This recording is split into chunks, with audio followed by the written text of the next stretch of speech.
Trump Jr., who was in court again this morning. There he is.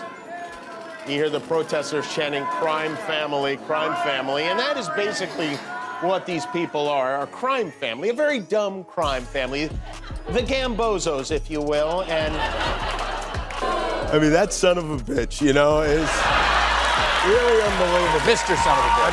I mean, Mr. Son of a bitch. His royal. Yes, yeah, no, I never imagined that we'd ever have a president like this, and I hope we don't ever have another president like this again. What in the world did I just witness? Donald Trump gave one of the most bizarre and deranged speeches in the White House yet. This was for a Hanukkah party at the White House. Donald Trump started just making noises, bing, bang, bing, bang. Here first, let's play this. But I watched him go, bing, bing. He went bing, bing, and two massive 100,000-pound bombs. Next, he talks about his golden ballroom, and it's $400 million, and it's going to be such a grand ballroom. It's going to be impenetrable glass, he says, because the headline promises that Jimmy Kimmel destroyed both Don Jr. and Donald Trump together on live television. Let's investigate what actually happened, because the truth is more interesting than one viral destruction moment. Here's what you need to know up front. There's no single live TV moment where Kimmel destroyed both Donald Trump and Don Jr. together. What actually exists is far better. Jimmy Kimmel has been systematically roasting both of them, separately and together, across dozens of monologues over multiple years. The clickbait wants you to believe there was one epic takedown. Trump by 16 points. I'm at +3, he's at -13.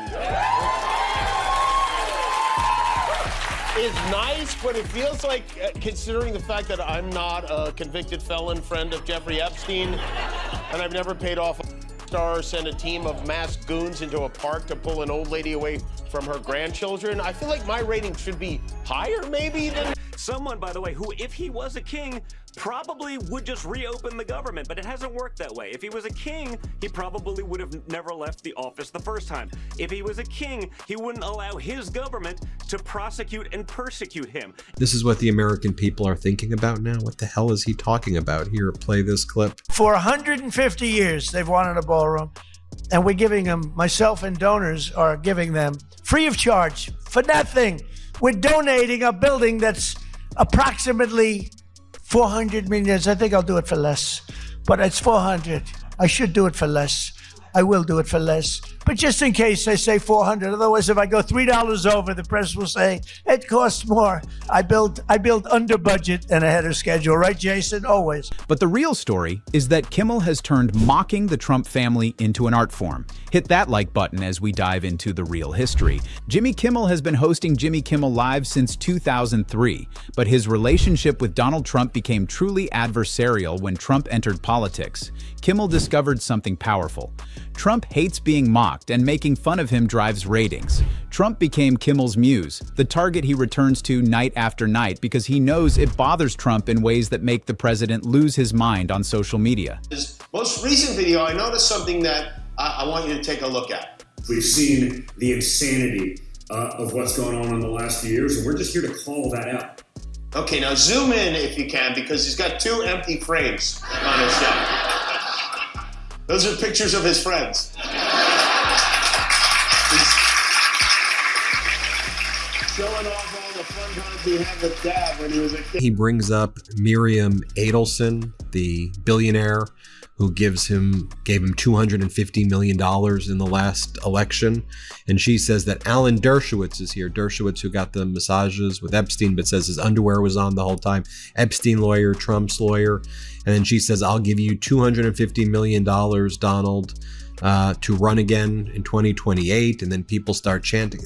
What am I even watching right now? Here, play this clip. And now I met Alan Dershowitz, and he said the legal thing about 4 more years. And I said, Alan, I agree with you. So we can do it. The most famous Kimmel versus Trump moment, which we've already covered in another video, happened at the 2024 Oscars when Kimmel read Trump's Truth Social attack on him live during the ceremony. That wasn't about Don Jr. at all. That was pure Trump versus Kimmel. Then there was the September 2025 suspension when ABC pulled Kimmel's show off the air after FCC pressure, which again had nothing to do with Don Jr. Those were father versus comedian battles. But what about Don Jr.? Where does he fit into this ongoing war? The answer is everywhere. Gwen Waltz, bye-bye Donald Trump. You know, it goes on and on. There's a list. We just put it out on X. All of these high-powered Democrat officials, the people that, oh, we got to tone down the rhetoric. They're the ones doing all the rhetoric, Carl. But it's typical Democrat projection, okay? They accuse everyone else of doing the things that they're doing. They scream and yell just like they've been talking about democracy and calling everyone they don't like a fascist while censoring, jailing their political opponents, and so on and so forth. Imagine telling somebody that your money is tied up in Don Jr. gold, right? They'd put you in a mental hospital. Think about it. Second. Yeah. She said, think about it. I'll give you another 250. I will give. But her husband, Sheldon, was an amazing guy. Then Donald Trump says that he's done so much for Israel that he has to read it. Look, I have pages, he says. I have pages. Then he just starts pulling out pages. Play this clip. Happy Hanukkah. And this is the first time that I've ever brought up notes to make a speech for. We call them the Christmas dinners. I call them the Christmas Hanukkah dinners, if that's okay. I hope you don't mind. Kimmel doesn't just go after Donald Trump. He goes after the entire Trump family. And Don Jr.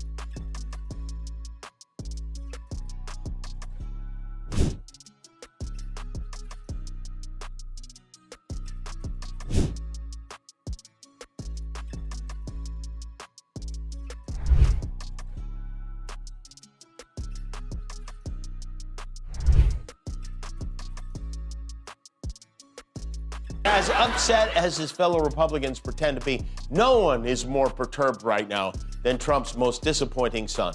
And guys, correct me if I'm wrong, but didn't Trump already beat Stormy Daniels in court? Like, in all fairness, isn't she paying his legal bills or something like that?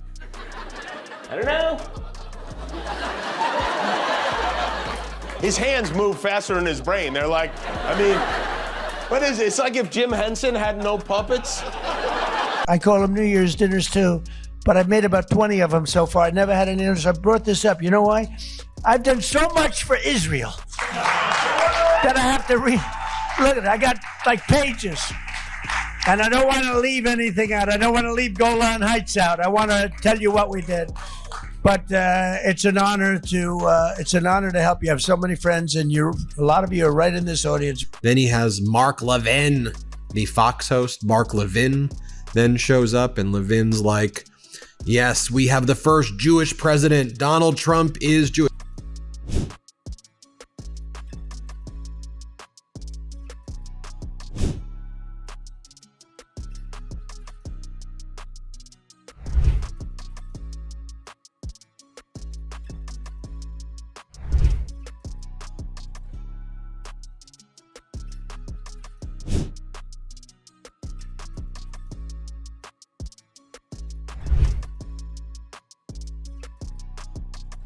Not supposed to rely on a big five accounting firm, like one of the biggest accounting firms in the world. I can pay them millions of dollars.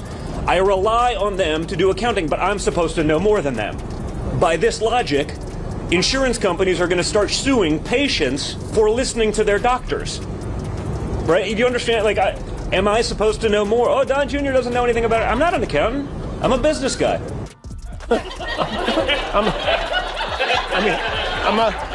I'm a business guy who had his elbows soldered together, and now...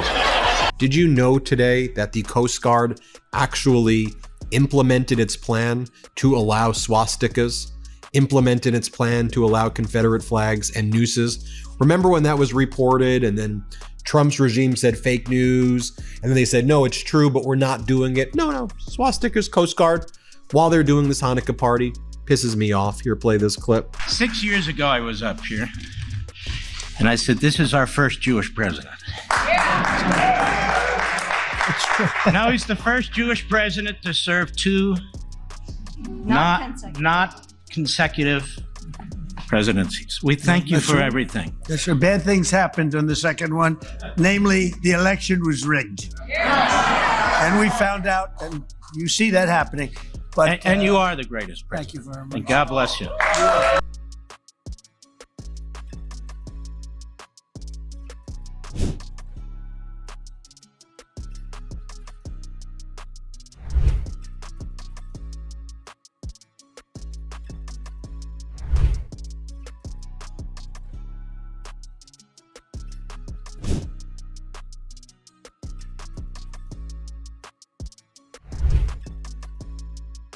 We're learning much more about the Orange Goblin, Donald Trump, and what went down, or more accurately, did not go down on January 6th. You may remember for 3 hours, Trump just hung out saying nothing while a violent crowd attacked the Capitol. He was watching from the White House, soaking it all in. So Liz Cheney... He's not going to stop. He's going to keep fighting. The same resolve that he had in Butler, Pennsylvania, when he came back defiant after getting shot in the face. Donald Trump brags about all the money that Miriam Adelson gave, $250 million. And one of the things that Miriam Adelson really wanted was the embassy to be moved in Israel, the U.S. embassy to Jerusalem. And that was a big push of hers. And here's what Donald Trump said. Here, play this clip. From day one, but I think it's okay if we ask Miriam Adelson, do you want to come up here? Come up here, Miriam. Miriam gave my campaign, indirectly and directly, $250 million. She was number one.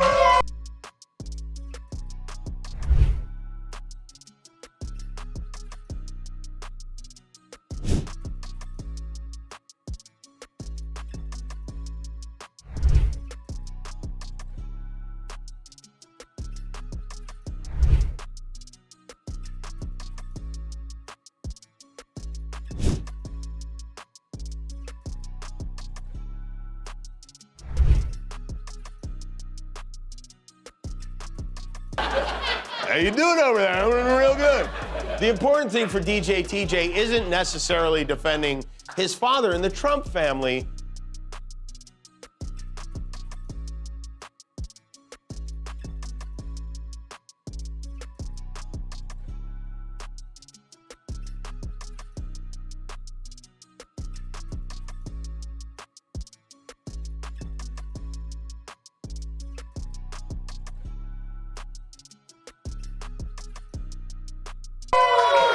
When somebody can give you $250 million, I think that we should give her the opportunity to say hello. And Miriam, make it quick, because $250 million is not what it used to be. Okay? Hello, darling. Come on. Incredible woman with a great husband, a man that loved Israel.